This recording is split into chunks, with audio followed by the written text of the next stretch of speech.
நேயர்கள் அனைவருக்கும் கல்வடங்கம் டாக்டர் சத்யநாராயண சர்மாவின் இனிய வணக்கங்கள். இன்றைக்கி நம்ம தமிழ் புத்தாண்டு பற்றி பார்க்க போகிறோம்.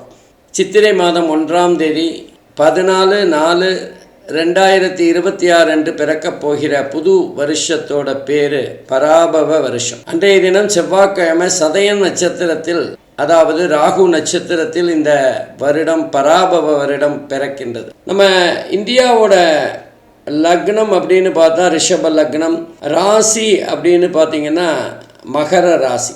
இது நம்ம ஜோதிடத்தில் சொல்லப்பட்டிருக்கிற ஒரு விஷயம்.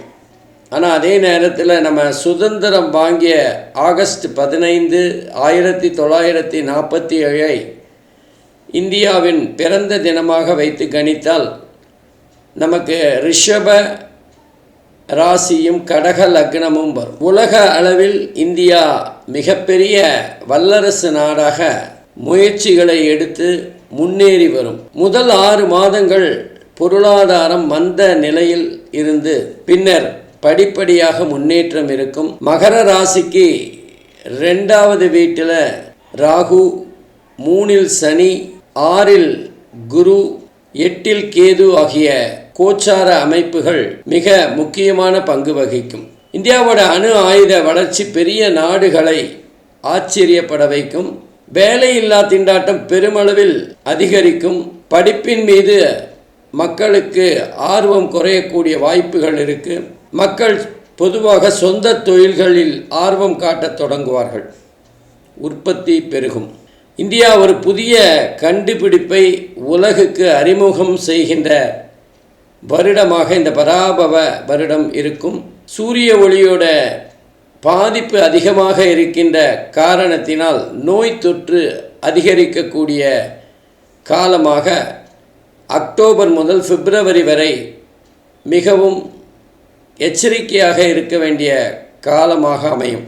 இந்த வருடம் அந்த வெயிலோட தாக்கம் ரொம்ப அதிகமாக இருக்கும். சூரியனோட உஷ்ணம், சூரியனோட அந்த ரேடியேஷன், அதில் சில பாதிப்புகள் நிறைய பேருக்கு ஏற்படக்கூடிய வாய்ப்புகள் இருக்குது. கொஞ்சம் கவனமாக இருக்கணும். எரிவாயு உற்பத்தியில் சிறப்பான முன்னேற்றம் இந்தியாவில் ஏற்படும். இந்தியாவின் நட்பு நாடுகளாக சீனா, ஜப்பான், ரஷ்யா, ஜெர்மனி போன்ற நாடுகள் முன்னணியில் இருக்கும். அமெரிக்கா இந்த ஆண்டு மிகப்பெரிய பொருளாதார சரிவை சந்திக்கும். சுயசார்பு பற்றி அமெரிக்கா முக்கிய முடிவுகளை எடுக்கும். பல இந்தியர்கள் அமெரிக்காவை விட்டு வேறு இடங்களுக்கு அல்லது வேறு நாடுகளுக்கு மாறி செல்வார்கள். இந்த பராபவ ஆண்டில் மழை பிற்பகுதியில் ரொம்ப சிறப்பாக இருக்கும். சில வட மாநிலங்களில் வெள்ளம், புயல் போன்ற தாக்குதல்களால் பாதிப்புகள் அதிகமாக இருக்கும். இந்த வருடம் ஆன்மீக நாட்டம் எல்லோருக்கும் அதிகமாக இருக்கும். ஆன்லைன் மற்றும் பண மோசடிகள் அதிகரிக்கும். தமிழ்நாடு வட இந்தியர்கள் சரணாலயமாக மாறும். தமிழ்நாட்டின் அவசியம் இந்திய அளவில் முக்கியத்துவம் பெறும். இந்திய அரசியலில் டிசம்பர் மாதம் மிகப்பெரிய குழப்ப நிலை ஏற்படும். சித்த ஆயுர்வேத மருத்துவம் பற்றிய மக்களின் புரிதல் அதிகமாகும், தேடுதலும் அதிகமாகும். பொதுவாக இந்த பலன்கள் இந்தியாவுக்கான பலன்களாக இருந்தாலும் 12 ராசிக்குமான தனித்தனியான பலன்களையும் பார்க்கலாம். வாங்க. அன்பிற்கினிய கும்பராசி அன்பர்களே, இப்போ நம்ம தமிழ் புத்தாண்டு பலன்கள் கும்பராசிக்கு எப்படி இருக்க போகிறது அப்படின்னு பார்க்கலாம். கும்பராசியை பொறுத்தவரை வருட கிரகங்களான குரு பகவான் 5வது வீட்டில் இருந்து ஒரு மாதம் பலனை தரப்போகிறார். அதுக்கப்புறம் குரு பயிற்சியாகி கடகராசியில் 6வது இடத்துல உச்சனாக பலனை தரப்போகிறார். அக்டோபர் மாதத்தில் சில மாதங்கள் கும்பராசிக்கு 7வது வீட்டில் இருந்து பலனை தரப்போகிறார். அதே நேரத்தில் கும்பராசிக்கு ராசி அதிபதி சனி பகவான் 2வது வீட்டில் வாக்குஸ்தானத்தில் இருந்து பலன்களை தர இருக்கின்றார். ராகு கேதுவை பொறுத்தவரை கும்பராசியிலும் அதைத் தொடர்ந்து நவம்பர் மாதத்திற்கு பிறகு 12வது வீட்டிலும் இருந்து பலன்களை தர இருக்கின்றார். 12வது வீடு அப்படிங்கிறது ஓரளவுக்கு பரவாயில்லை. ஜென்ம ராசியை விட அது பரவாயில்ல. அதே போல் கேது பகவான் 7வது வீட்டில் சில மாதங்களும் நவம்பருக்கு பிறகு 6வது வீட்டில் அருமையாக வந்து சஞ்சாரம் செய்து பலன்களை தர இருக்கிறார். ஆகவே கும்பராசியை பொறுத்தவரை கொஞ்சம் கலப்படமான பலன்கள் தான்.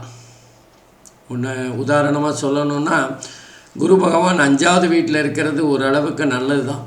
புத்திர பாக்கியம் ஏற்படும். நீண்ட காலமாக குழந்தைகள் இல்லைன்னு கவலைப்பட்டுட்டு இருக்கவங்களுக்கு ஒரு சந்தோஷமான செய்தி கூடிய விரைவில் கிடைக்கும். அதே மாதிரி காதலிக்கின்றவர்களுக்கு அந்த காதல் திருமணத்தை நோக்கி நகருகின்ற ஒரு சூழ்நிலையை பார்க்கலாம். திருமண யோகம் இருக்குது. வீட்டில் கெட்டி மேளம் கொட்டுகின்ற ஒரு சந்தர்ப்பம் ஏற்படும். கணவன் மனைவிக்குள்ள ஒரு அந்நியோன்யம் ஏற்படும். ஒருவருக்கு ஒருவர் விட்டு கொடுக்கின்ற தன்மை இருக்கும். பரவாயில்ல அப்படிங்கிற ஒரு சகிப்புத்தன்மை 2 பேருக்கும் நடுவில் வருகின்ற போது அது பெரிய அளவுக்கு உதவிகரமாக இருக்கும். ஆனால் 1 மாதம்தான். அந்த 1 மாதம்தான் 5வது வீட்டில் இருந்து சஞ்சாரம் செய்து பலனை தரப்போகிறார். நல்ல பெயரை சம்பாதிக்கலாம் அந்த காலகட்டத்தில். குறிப்பாக இந்த காலகட்டத்தில் நமக்கு தைரியம் கூடும். மனசில் ஒரு தைரியம் வரும். பார்க்கலாம், ஒரு கை பார்த்துடலாம் அப்படின்னு கஷ்டங்களை எதிர்த்து போராடுகின்ற மனநிலை இருக்கும். அதே நேரத்தில் நல்ல பணக்காரர்கள், வித்வான்கள், மகான்கள், சித்தர்கள் இவங்களோட ஆசீர்வாதம் கிடைக்கும். பெரியோர்களோட ஆதரவு கிடைக்கும். குறிப்பாக இந்த காலகட்டத்தில் வாக்கு தவறாமை அப்படிங்கிறது மிக மிக முக்கியமானது. சொன்னதை நம்ம கடைப்பிடிக்கணும். தெய்வ நம்பிக்கை அதிகரிக்கக்கூடிய காலகட்டம். குரு பகவான் 6வது வீட்டுக்கு சென்று சஞ்சாரம் செய்து பலனை தரார். உண்மையாக 6வது வீடுங்கிறது குரு பகவானுக்கு பெரிய நன்மைகளை தருகின்ற இடம் அல்ல. எதிரிகளோட தொல்லை இருக்கும். அதே மாதிரி கடன் கொடுத்தவங்க கழுத்தை நெரிக்கிற ஒரு சூழ்நிலை ஏற்படும். எல்லாரும் ஒரே நேரத்தில் நம்ம போட்டி போட்டுக்கொண்டு நம்மளை அழுத்தம் கொடுக்கும்போது மனதுக்கு ஒரு கவலையை தரும். அதே நேரத்தில் உடல் உபாதைகளும் வயிறு சம்பந்தமான பிரச்சனைகள், சீதபேதி போன்ற விஷயங்கள், பொதுவாக குரு அப்படின்னாலே மூளை சம்பந்தப்பட்ட நோய்களை தரும். சில பேருக்கு கர்ப்ப சம்பந்தமான பிரச்சனைகள், பண விரயம், தேவையில்லாத செலவுகள், குடும்பத்தில் ஒரு கலகம், அதே நேரத்தில் நம்மளுடைய நண்பர்களாக இருந்தாலும் கொடுத்த பணத்தை திருப்பி கேட்டு ஒரு அழுத்தம் கொடுக்கும்போது ஒரு கொஞ்சம் கஷ்டமாக இருக்கக்கூடிய வாழ்க்கை. இதே நேரத்தில் அரசியல்வாதிகளோட பகை போன்ற விஷயங்கள்லாம் இந்த 6வது வீட்டில் குரு சஞ்சாரம் செய்யும்போது நடக்கக்கூடிய சில விஷயங்கள். பொதுவாக இந்த 6வது வீட்டில் குரு சஞ்சாரம் செய்கின்ற போது வேலையில் ஒரு விதமான அழுத்தம், வேலை மாற்றம், பதவி இறக்கம், அல்லது நம்ம எதிர்பார்த்த பதவி உயர்வு கிடைக்காம கொஞ்சம் மனசோர்வை ஏற்படுத்தக்கூடியது. வேலையில் திருப்தி இல்லாத ஒரு சூழ்நிலை இருக்கும். இந்த நேரத்தில் நம்ம பொறுமை காக்கணுமே தவிர அதுக்காக வேலையெல்லாம் விட்டுறக்கூடாது. ஏன்னா இப்போ இருக்கிற சூழ்நிலையெல்லாம் வேலை திரும்ப கிடைக்கிறதுங்கிறது பெரிய குதிரை கொம்பாக இருக்கும். உங்களுக்கு நேரம் சரியில்லாத போது நீங்கள் வேலையை விட்டுட்டு இன்னொரு வேலையில் ஜாயின் பண்ணால் அந்த புது இடத்துல அதே பிரச்சனை தானே வரும். பிரச்சனை வேலையில் இல்லை, உங்களோட மனநிலையில் இருக்குது. ஆகவே கொஞ்சம் இந்த காலகட்டத்தில் சகிப்புத்தன்மையோட பொறுமையோட காத்திருந்தீங்கன்னா 6 மாதத்தில் எல்லாம் சரியாயிடும். அதே நேரத்தில் உங்கள் ஜாதகத்தில் சனி பகவான் கும்பராசிக்கு 2வது வீட்டில் சஞ்சாரம் செய்கிறார். சனி பகவான் 2வது வீட்டில் சஞ்சாரம் செய்கிறது பெரிய அளவுக்கு நன்மையை தரும் அப்படின்னு சொல்ல முடியாது. தனம், படிப்பு, வாக்குஸ்தானம், குடும்பஸ்தானம் போன்ற விஷயங்களில் சின்ன சின்ன குழப்பங்கள் இருக்கும். ஆனால் கும்பராசியை பொறுத்தவரை சனி அதிபதியான காரணத்தினால பெரிய அளவுக்கு கஷ்டங்களை தரமாட்டார். நஷ்டங்களும் பெருசாக இருக்காது. ஆனால் ஏதாவது ஒரு பாடத்தை கற்றுத்தண்டு தானே ஆனும். அப்போது அந்த சனி பாடம் கற்றுக் கொடுக்கின்ற சில விஷயங்கள் நமக்கு கொஞ்சம் கசப்பாக இருக்கிற சூழ்நிலை இருக்கும். கொஞ்சம் கவனமாக இருக்கணும். தேவையில்லாத விஷயங்களில் வாக்கு கொடுக்கக்கூடாது. நம்ம வாக்கு கொடுத்தா அதை கடைப்பிடிக்கணும். நம்ம வாக்கு கொடுத்து அதை கடைப்பிடிக்கிறது அப்படிங்கிறது கொஞ்சம் குதிரை கொம்பாக இருக்கிற காலகட்டம்.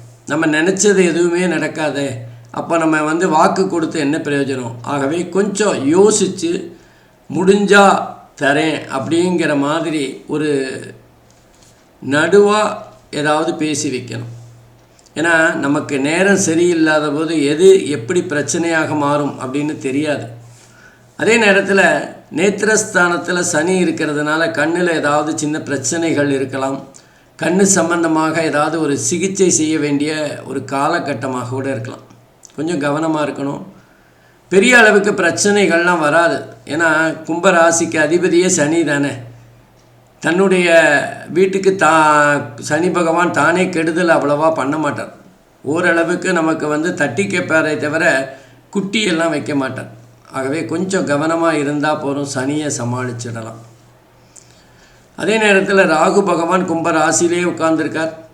ஜென்ம ராசியில் ராகு வரும்போது தேவையில்லாமல் கீழே விழுந்து அடிபடுறது, வண்டி ஓட்டும்போது விபத்து, நடந்து போகும்போது கல் தடிக்க விழுறது, அதே மாதிரி நம்ம பாத்ரூமில் தண்ணியில் வழுக்கி விழுறது, இந்த மாதிரி சின்ன சின்ன அடிகள். பெண்களாக இருந்தால் குக்கரை இறக்கி வைக்கும்போது அந்த குக்கரோட சூடு கையில் படுறது, நெருப்பு, ஏதாவது சின்ன சின்ன விபத்துக்கள் ஏற்பட்டுகிட்டே இருக்கும் ஜென்மராசியில் ராகு பகவான் சஞ்சாரம் செய்கின்ற போது. கும்பராசியை பொறுத்தவரை அவங்களோட மனநிலை எப்போவுமே ஒரே மாதிரியாக இருக்காது.